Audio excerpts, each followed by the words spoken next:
Assalamualaikum warahmatullahi wabarakatuh. Halo teman-teman semuanya, perkenalkan nama aku Rama. Jadi di Mantap yang ke-48, aku sekarang jadi host di sesi kali ini. Nah, untuk sesi kali ini tuh kita akan membahas tentang side hustle. Ini tuh semacam aktivitas atau pekerjaan di luar sampingan ataupun dari kerja utama kita kayak gitu. Nah, di samping saya ini ada narasumber yang cukup sangat berpengalaman juga ya. Boleh Kang perkenalan dulu? Halo sobat-sobat sekalian, nama aku Zaki Ahmad. Aku seorang mahasiswa semester dewasa ya. Mungkin gak usah disebut, pokoknya seangkatan sama Kang Ramos. Terus selain mahasiswa, aku juga seorang entrepreneur. Selain entrepreneur juga aku sebagai junior consultant Oke. buat bisnis UMKM. Oke. Nah, tadi kan sedikit jelasin bahwanya Kang Jaki ini tuh ada kesibukan di selain mahasiswa ya Kang ya. Boleh nggak sih Kang dijelasin gitu, maksudnya kesibukan apa aja Akang selain jadi mahasiswa gitu Kang? Oke, selain jadi mahasiswa, aku punya bisnis, Mas. Oke. Itu ada dua. Yang pertama itu agensi digital. Itu udah berjalan kurang lebih 2 tahun. Oke. Terus yang kedua baru ngerintis itu bisnis live streaming. Live streaming Mobile Legends. Nah, selain dari bisnis, aku juga lagi magang nih. Magangnya sebagai junior consultant. Jadi junior consultant itu jadi konsultan. Tapi buat bisnis-bisnis yang masih kecil. Buat UMKM gitu ya, oke. Nah, mungkin aku pengen nanya Kang, jadi Akang ini teh ada nggak sih motivasi tersendiri? Apakah ini tuh didorong oleh kebutuhan Akang sendiri atau dari orang-orang atau lingkungan ya Kang gitu? Oke. Aku bisa bilang buat mahasiswa yang ngambil side hustle itu kebutuhannya dari diri sendiri dan juga dari tekanan sosial. Oke. Kenapa? Karena aku baca-baca ya di data BPS. Rata-rata penghasilan orang Indonesia itu cuma 3,2 juta. Oke. Nah, dibandingkan dengan pengeluaran atau biaya hidup. Oke. Nah, dari data itu tersendiri buat hidup di Jakarta nih kan. Itu rata-rata pengeluarannya itu 15 juta per bulan. 15 juta, oke. Dan buat di Bandung nih, di kota kita, rata-rata pengeluaran per bulan itu ada 6 juta. 6 juta, oke. Jadi ini sangat jomplang banget ya antara rata-rata penghasilan orang Indonesia secara keseluruhan dan juga rata-rata biaya hidup. Khususnya di Bandung gitu ya. Itu hampir 2 kali lipatnya. Terus jika kita nih pengen punya rumah misalkan, dengan penghasilan 3,2 juta, terus kita bisa menyisihkan misalkan 1 juta per bulan, itu butuh sampai 40 tahun kita bekerja. Jadi itu sangat-sangat tidak make sense gitu ya, in this ekonomi buat tinggal di Indonesia. Makanya aku memilih buat dari sekarang, meskipun masih statusnya masih sebagai mahasiswa ya, mulai cari banyak-banyak pengalaman dan juga side hustle mungkin yang tadi dibahas. Nah, gitu. Dari penjelasan Akang tuh aku bisa ada satu pertanyaan yang timbul dari aku tuh. Jadi, apakah semua yang menyeluruh mahasiswa ini tuh emang perlu punya lebih dari satu sumber penghasilan gitu, Kang? Oke. Oh, itu sih tergantung ya, Kang. Mahasiswa ini butuh atau enggak? Soalnya dari background mahasiswa nih, kita di kontesnya di Unisba ya. Memiliki banyak banget background yang berbeda-beda. Benar-benar. Ada banyak yang dari keluarga yang kaya misalnya. Ada yang dari keluarga yang kurang mampu. Nah itu coba disesuaikan lagi dengan individu mahasiswanya kayak gimana. Apakah dia memang ekonomi keluarganya kurang mampu atau memang keluarganya udah punya perusahaan gede nih. Jadi kalau misalkan mahasiswa yang kita biasa bilang pewaris mungkin ya. Buat mahasiswa yang pewaris ya buat apa juga punya side hustle. Kecuali kalau dia memang pengen punya banyak pengalaman ya. Nah, dari kan tadi nyinggung sedikit bahwasannya Akang tuh punya kesibukan selain jadi mahasiswa nih. Nah, bakal menjadi pertanyaan terbesar dari teman-teman yang nonton ini, gimana sih Akang untuk mengatur waktunya gitu? Buat mengatur waktu itu sebenarnya materi dan juga perjalanan yang aku tempuh sangat banyak. Nah, kalau bisa aku simpulin, aku pakai 2 metode. 2 metode kan. Buat mengatur waktu di antara kesibukan kuliah, terus organisasi juga terus magang, terus bisnis. Itu aku punya 2 metode. Nah, yang pertama itu disebut Eisenhower Matrix. Mungkin boleh ditampilin dulu. Nah, jadi kan setelah ditampilin itu ada 4 apa ya? 4 bagian gitu ya. 4 bagian. Yang pertama bagiannya itu important urgent, terus ada important not urgent, ada urgent not important, dan juga not urgent not important. Nah, itu konteksnya teman-teman mahasiswa ini harus membagi nih kegiatan yang teman-teman lakuin itu ada di bagian mana. Misal ada important urgent kan. Buat important urgent ini hal-hal yang emang harus dilakuin sesegera mungkin. Contohnya apa? Coba Kang Rames. Mungkin ada contoh ke kita ngelakuin satu pekerjaan gara-gara emang kita membutuhkan itu. Berarti penting itu nggak sih kan? Ya, penting. Terus urgent juga. Urgent tuh artinya harus dilakukan sesegera mungkin. Contohnya apa ya mungkin? Ya, ada hal yang mendesak butuh rapat, atau bisa ada permasalahan butuh rapat, berarti gitu kayak itu. Ya, bisa. Atau ya sesimpel tugas lah teman-teman. Itu kan penting dan juga urgent, misalkan kalau misal tugasnya itu deadline-nya sangat mepet. Ya itu lakuin sesegera mungkin. Nah, selain dari urgent important, ada important not urgent. Yang artinya hal penting yang nggak memerlukan yang nggak urgent lah ya, yang nggak mendesak. Itu contohnya kalau di konteks aku kayak olahraga, kayak baca buku, terus apa lagi ya? Ngembangin skill juga. Nah, buat hal-hal dalam kolom important urgent ini, coba di schedulein. Itu di schedulein. Begitu. Dan buat hal yang ketiga, ada yang namanya urgent not important. Yang artinya hal-hal yang mendesak. Tapi sebenarnya nggak penting-penting banget. Mungkin buat contohnya dalam konteks Kang Ramos ya sebagai ketum. Misal ada apa? Ada problem-problem teknis lah di organisasi. Yang sebenarnya Kang Ramos sebagai ketum nggak punya tanggung jawab ke sana sebenarnya. Ya kan? Nah, maka di hal yang urgent not important ini atau hal yang mendesak tapi nggak penting-penting banget ini, itu teman-teman delegasiin aja di apa ya? Dilempar aja tugasnya. Begitu. Itu buat hal yang urgent not important.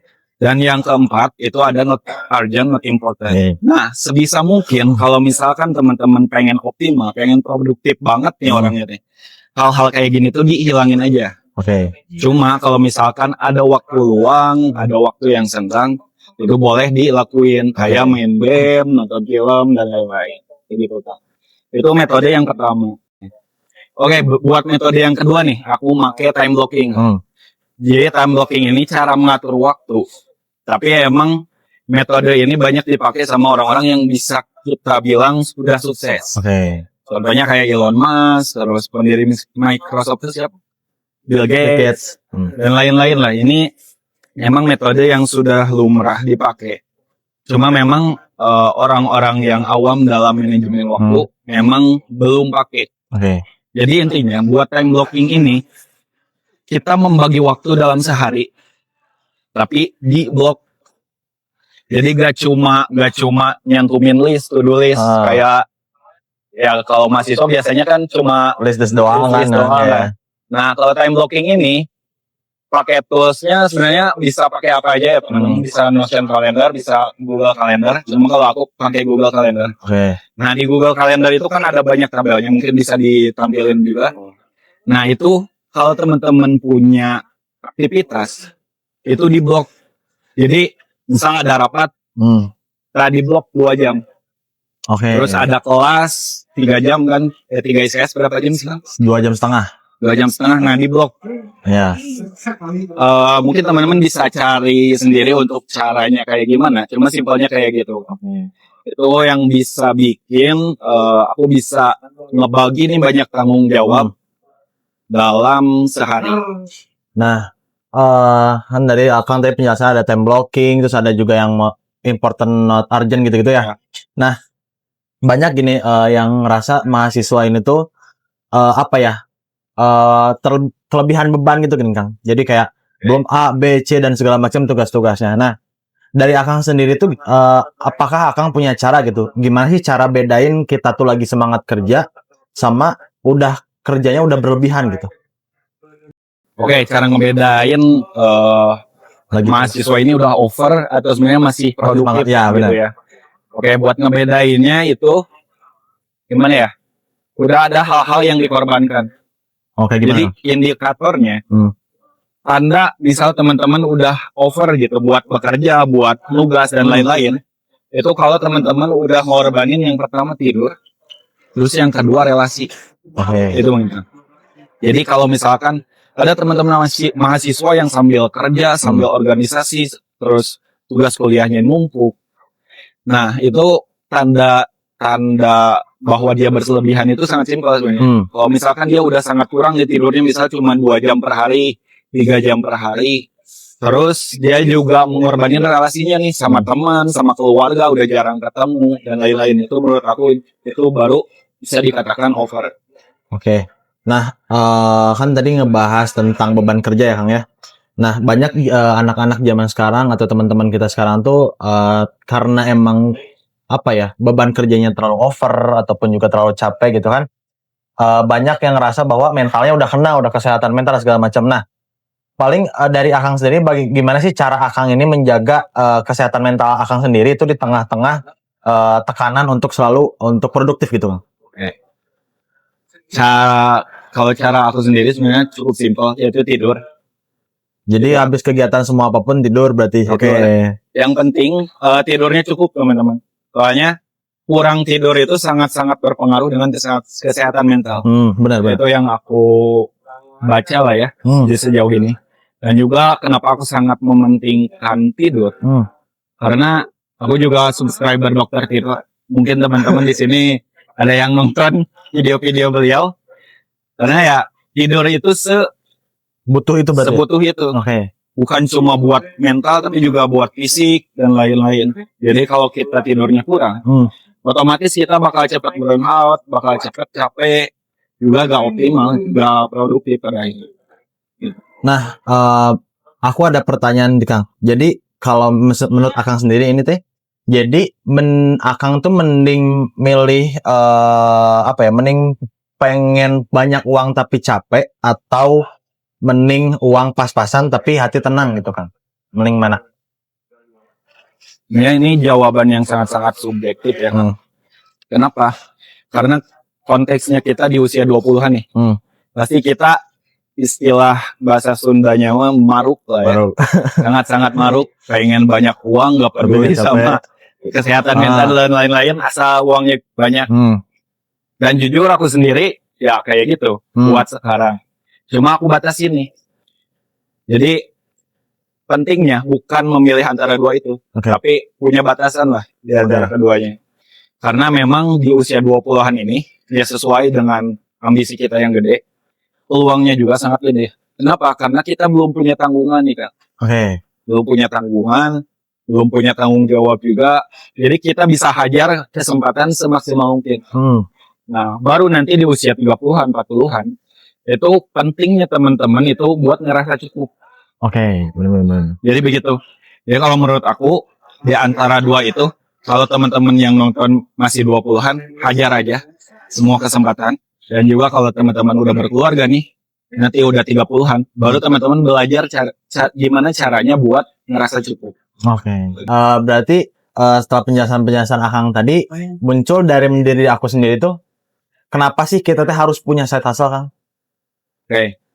Dan selain tadi butuh dan juga tekanan sosial ya, aku mau jelasin dari 3 realita keuangan di Indonesia. Nah, buat 3 realita keuangan ini Kang, aku bisa singkat jadi 3 GB.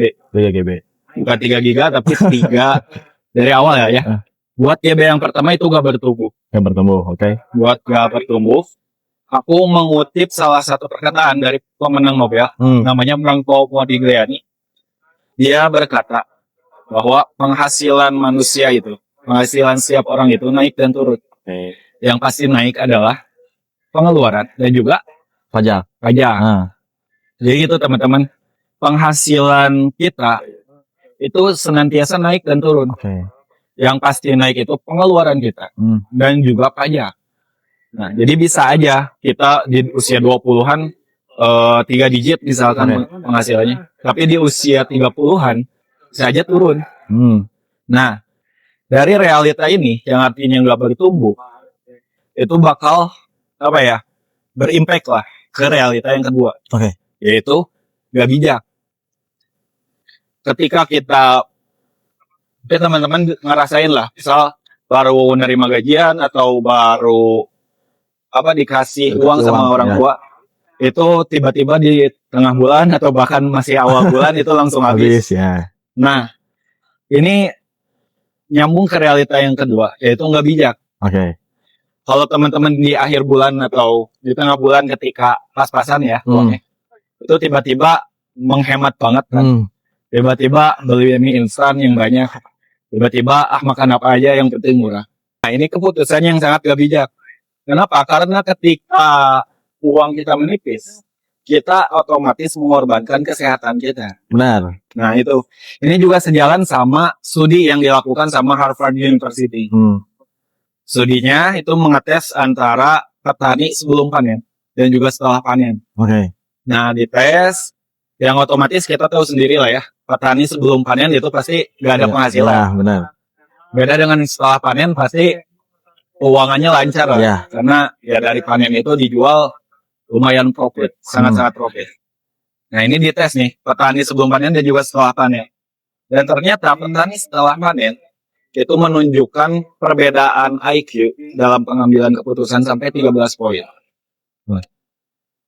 Jadi sampai 13 poin perbedaannya ketika seret dan juga ketika makmur lah ya.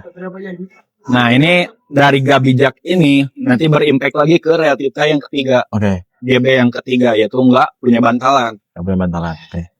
Mungkin aku mau cerita sedikit. Aku pernah kecelakaan kan, kecelakaan motor yang alhamdulillahnya badan nggak kenapa-napa, tapi motor hancur. Nah dari sana tabungan langsung minus karena biaya restorasi motornya sangat-sangat mahal ya. Nah ini yang disebut dengan nggak punya bantalan. Ketika teman-teman mahasiswa ada hal-hal yang nggak bisa diprediksi, kayak musibah, kecelakaan, dan lain-lain, itu kalau teman-teman nggak punya bantalan nih, nggak punya dana darurat, itu teman-teman bisa langsung minus. Nah, 3 GB ini saling nyambung berarti ya? Nyambung, saling berdampak lah ya. Dari gak bertumbuh, nanti gak bijak, dari gak bijak, nanti gak punya bantalan, dari gak punya bantalan juga nanti ya gak bertumbuh juga. Begitu. Nah itu 3 realita ekonomi lah ya, 3 realita keuangan khususnya di Indonesia. Nah terus gimana bang buat cara mencegahnya? Nah aku juga punya caranya, yaitu 3R. Aku disclaimer dulu, ini dari seorang YouTuber yang juga penasehat keuangan, yaitu Alexandro Ruby. Mungkin teman-teman boleh dicek juga YouTube-nya. Banyak ilmu yang bisa didapat dari YouTube ya. Itu 3R. 3R ini apa Kang? Ramos. Oke, 3R itu artinya ritme. Nah, jadi ada 3 ritme buat bisa bertahan lah ya di indeks ekonomi. Ritme yang pertama itu adalah untuk teman-teman itu punya yang namanya pemasukan harian. Pemasukan harian ini fungsinya untuk apa? Untuk mengimbangi pengeluaran harian juga. Kayak parkir, bensin, dan lain-lain lah ya. Nah, kata kuncinya buat pemasukan harian ini, effortnya kecil, komitmen waktunya kecil, tapi memang penghasilannya juga kecil. Nah, contohnya mungkin kayak freelance. Ada beberapa freelance yang memang dibayar harian gitu. Terus selain itu juga teman-teman bisa jualan, misalkan jualan white label, yang artinya teman-teman beli produk orang lain terus dijual dengan harga, dengan branding teman-teman. Itu juga bisa masuk ke pemasukan harian.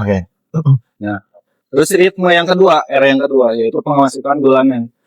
Buat pemasukan bulanan ini yang tentu aja untuk mengimbangi pengeluaran bulanan. Yang memang pengeluaran bulanan ini tergolong paling gede lah ya. Nah, maka kata kunci dari ritme yang kedua ini yaitu jangka panjang, terus komitmennya juga besar, terus selain komitmen besar juga perlu waktu yang besar, yang artinya harus konsisten.